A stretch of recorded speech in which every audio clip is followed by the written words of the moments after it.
কাকা 2 টাকা দামের 5টা শ্যাম্পু দেন তো।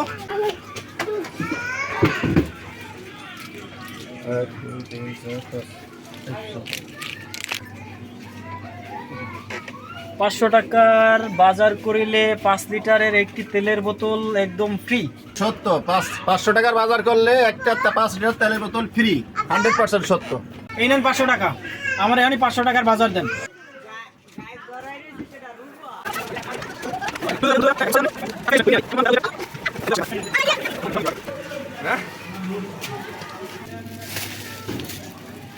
কই 5 লিটারের তেলের বোতল দিলেন না?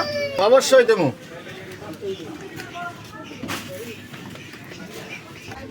কি কাকা খালি বোতল দিলেন কে? এখানে লেখা আছে কি 500 টাকার বাজার করিলে 5 লিটার একটি তেলের বোতল একদম ফ্রি। আমি তো বলি নেই তেল সহ একটি বোতল ফ্রি, শুধু বোতল ফ্রি। আজকে আমার কথার কাছে কর দিয়ে দেন এই রকমের।